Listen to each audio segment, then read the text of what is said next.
નમસ્કાર મિત્રો, ફરી સ્વાગત છે તમારું એક નવા વ્લોગમાં। આજે આપણે જવાનું છે આંબડી ક્રિકેટ રમવા, તો ચાલો। યુવરાજભાઈ 700 ની સ્પીડે હેલિકોપ્ટર ઉપાડ્યું। મેં કીધું ધીમે આંકો, હેલિકોપ્ટર પાછળ ભૈયો બેઠો છે। કાં તો ભૈયો બોલ્યો હું ઘરેથી કહીને આવ્યો છે, આજને આજ પાછો આવી છે એમ। 2 સેકન્ડમાં હેલિકોપ્ટર પુગાડી દીધું મોઢુકા। વાહ યુવરાજભાઈ, તમારી હેલિકોપ્ટરની સ્પીડ। હજી તો મોઢુકા બારા નીકળ્યા ને કે અમારી જેવા 2 મળી ગયા। અમે પૂછ્યું તમે ક્યાં જાશો, તો કે ભૂખ ભેળા થવા જ આવી છે। રામાપીરનું મંદિર આવ્યું એટલે રામાપીરની જય બોલાવીને પૂગી ગયા આંબડી ગામમાં। પૂગી ગયા અમે આંબડીના મેદાને। 5 મિનિટ મોડા પૂગ્યા કા અમારી સામું એમ જોતા જાણે અમે એની કિડની માંગી લીધી હોય।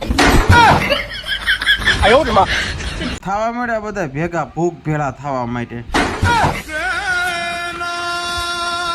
હજી તો બધા આવે જ છે, કેટલાક ને થવું હોય છે। ભાવેશભાઈ આવી ગયા પાણીનો કેન લઈને અને પછી ઉલાળી નાખ્યો ટોચ। જીતી ગયા અમે ટોચ અને લઈ લીધો દા। પણ બેટિંગ કરવા માટે 11 માંથી કોઈની પાસે બેટ જ નહીં। પછી તો બધા ઉતરી ગયેલી કઢી જેવા મોઢા કરીને બેઠા। ઘરે રહેતા હોય તો ઘર ભેગું થાને ભાઈ। અમારી ઉપર દયા કરી અને બેટ આપ્યા અને પછી અમે ગયા દા લેવા। થઈ ગયો મેચ શરૂ અને રન ની બોલાવી દીધી બાઘાજી કી। જેમ બકરી લીંડિયું કરે એમ રન કર્યા। 10 ઓવરમાં એટલા રન માર્યા ને તે 49 રન કરી નાખ્યા।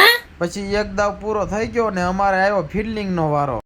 અમે તેને 48 રન થવા દીધા અને અમે મેચ જીતી ગયા। શાબાશ બેટા, બહુત બઢિયા। પછી હેલિકોપ્ટર ને કિક મારી અને થઈ ગયા ઘર બાજુ હાલતા। એવો લાગ્યો વ્લોગ, બધા લાઈક, કોમેન્ટ અને સબસ્ક્રાઇબ કરી દેજો। ત્યાં સુધી જો બીજા વ્લોગ ની રાહ। Tata, bye bye.